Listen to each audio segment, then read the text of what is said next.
안녕하세요. 직장인 편 PD입니다. 예능 PD 하면 뭐가 떠오르시나요? 연예인을 많이 만나는 직업 아닌가요? 부럽다고 많이 얘기를 하시더라고요. 그러나 PD에게 연예인은 흔히 예능 PD를 하고 있다고 하면 매일 연예인만 보면서 놀 것 같은 그런 느낌에 우리 서진 가수님과 하다니 너무 부럽습니다. 우리 발라드 여신 지영 언니와 함께 한다니 너무 부럽습니다. 함께 한다는 것 자체를 굉장히 부러워하시더라고요. 실제로 저도 제 직업에 굉장히 만족합니다. 그러나 방송국은 저에게 회사와 같습니다. 그리고 저는 직장인입니다. 저에게 가장 중요한 상사는 부장님일까요? 저에게 가장 중요한 상사는 연예인입니다. 다른 점이 있다면 저는 이 상사와 결코 헤어질 수 없다는 점입니다. 쉽게 생각해 볼게요. 내일 촬영에 제가 안 오면 어떻게 될까요? 잘 돌아갑니다. 굉장히 많은 스태프들이 저 대신의 역할을 잘 해줄 겁니다. 카메라팀 등 스태프 하나가 안 왔다고 생각해 봅시다. 방송이 안 될까요? 아닙니다. 잘 돌아갑니다. 그러나 촬영 현장에 연예인이 안 왔다고 가정해 볼게요. 촬영이 진행될까요? 녹화 자체를 할 수 없습니다. 방송 당연히 못 나가죠. 실질적으로 가장 중요한 요소가 연예인인 거죠.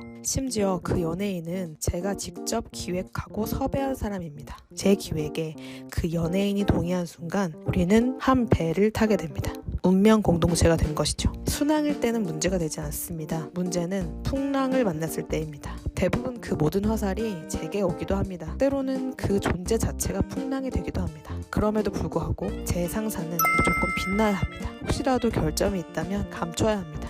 그리고 상사인 그에겐 결재권도 있습니다. 때론 그의 마음에 차지 않으면 아무것도 할 수 없습니다.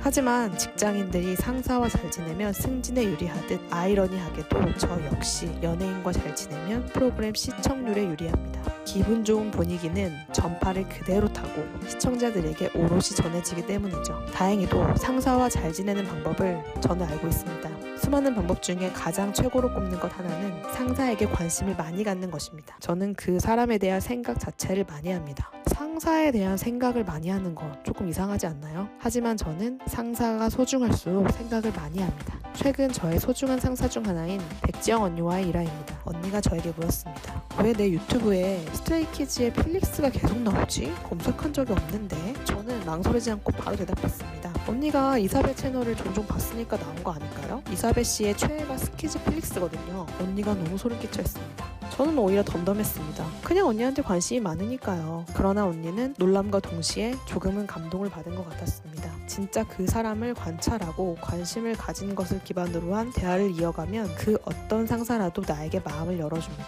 물론 지영 언니는 상사 중에서도 따뜻하고 제가 먼저 헤어지고 싶지 않은 상사지만요. 저도 여러분들 못지않게 입에 담기도 싫은 막장 상사 컬렉션 물론 가지고 있죠. 그렇게 싫고 어려울수록 더 관찰해야 합니다. 그리고 어렵더라도 상사와 잘 지내면 내 생활 자체가 행복해집니다. 여러분 아시잖아요. 내 주 생활 공간인 회사에서 단 한 명만 나를 싫어해도 특히 그 한 명이 나의 많은 것을 좌우하는 상사라면 내 작은 세상이 와르르 무너진다는 것을요. 여러분의 세상이 무너지지 않도록 앞으로도 사회생활 잘하는 편 PD가 여러분을 구해드리겠습니다.